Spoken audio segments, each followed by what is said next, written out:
Le Conseil fédéral a décidé ce matin tout d'abord de déclarer l'état de situation particulière, d'interdire les manifestations publiques ou privées de plus de 1000 personnes.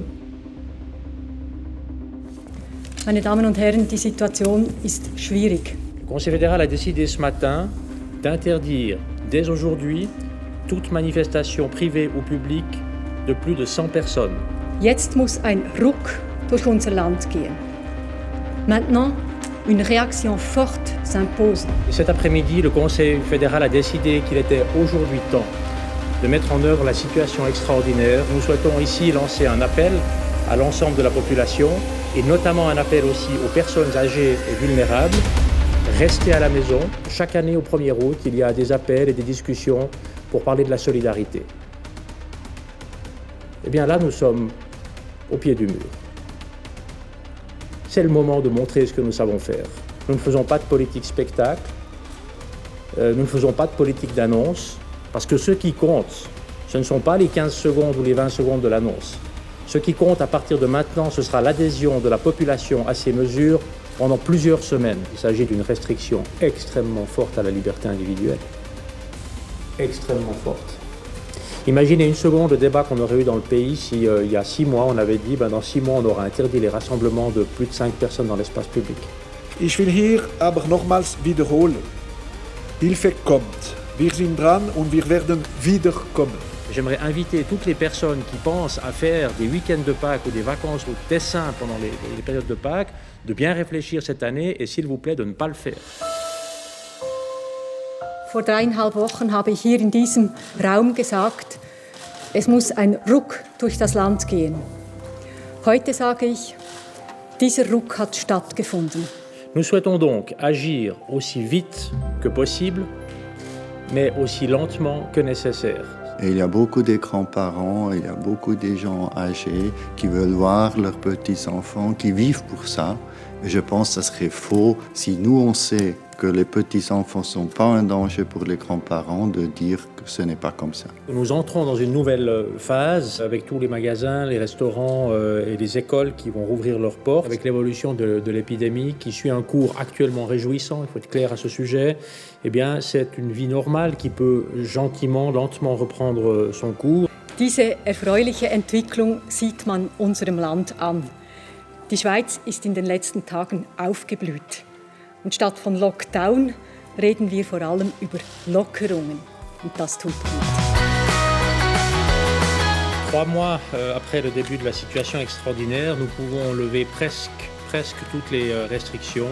C'est une bonne respiration, c'est clair. On est tous très heureux de ça. Moi, j'étais le premier content de pouvoir retourner au cinéma, de pouvoir m'asseoir sur une terrasse. J'ai attendu ça longtemps, comme beaucoup d'entre nous. Et ça doit nous permettre aussi, parce qu'on connaît bien la situation maintenant, d'être mieux préparés, beaucoup mieux préparés, toutes et tous aussi dans nos têtes, pour faire face, si d'aventure, ce qu'on ne souhaite pas, il y avait une évolution négative qui devait de nouveau se produire. Et on n'a jamais prétendu que le masque ne protégeait pas. On apprend tous les jours des choses sur ces masques. Et maintenant, la vision, elle est un petit peu différente. Ça protège la personne qui la porte, également d'autres personnes. Il est une évidence que là où la distance ne peut pas être respectée, ça reste très important, d'autant plus que maintenant c'est réouvert. C'est que la situation épidémiologique, eh bien, on le voit, elle reste fragile. Je ne suis pas épidémiologue, mais je ne pense pas qu'on puisse parler de deuxième vague. Mais enfin, la tendance est à la hausse.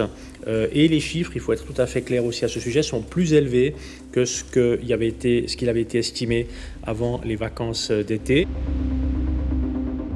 Die Ansteckungen mit dem Coronavirus steigen wieder. Sie steigen stark und innerhalb kurzer Zeit. Es ist also wieder kurz vor 12. Nous devons freiner maintenant la propagation du virus. Chaque jour compte. Nous sommes depuis longtemps, depuis des mois, demandé à quoi ressemblerait une deuxième vague, est-ce qu'elle aurait lieu. Je crois qu'on peut dire aujourd'hui qu'elle arrive. Il y a 3 semaines, nous avions une situation qui était l'une des meilleures sur le continent européen. Et 3 semaines plus tard, nous avons une des plus mauvaises situations sur le plan européen. Ce qui nous unit est beaucoup plus fort que ce qui nous divise. Nous voulons tous que la Suisse surmonte cette crise ensemble. Le virus est tellement répandu actuellement dans la population que le risque de s'infecter existe à peu près partout, tout le temps.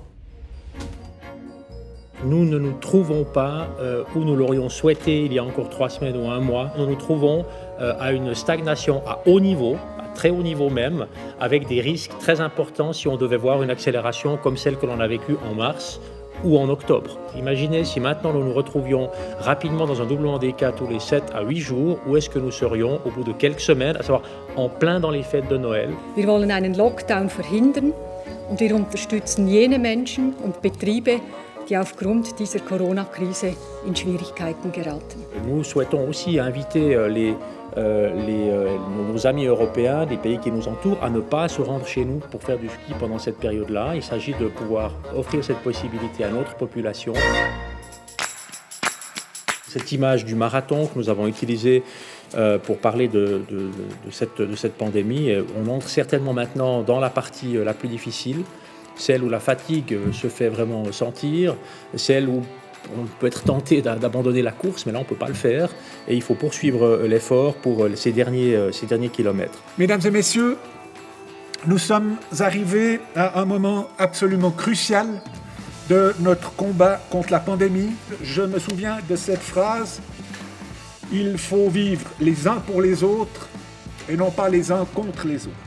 Avec la multiplication de cas liés aux nouvelles variantes du virus qui sont plus contagieuses, nous avons vraiment comme une pandémie dans la pandémie.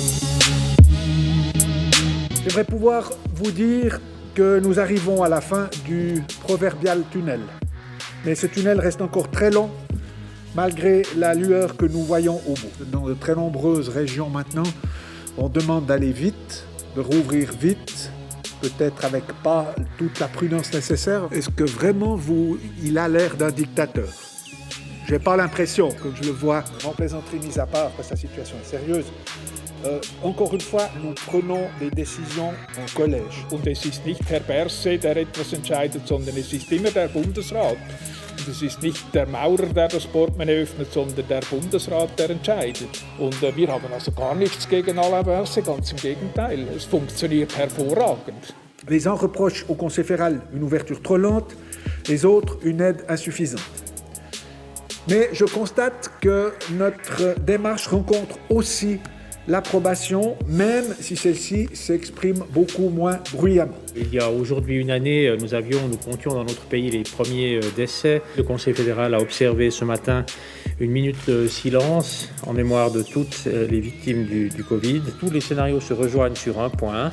Nous devons nous attendre à une troisième vague. Et là, je me rappelle quelque chose que que nous disons avec le Conseil fédéral depuis longtemps, mais je vais répéter chaque mot 2 fois parce que c'est important.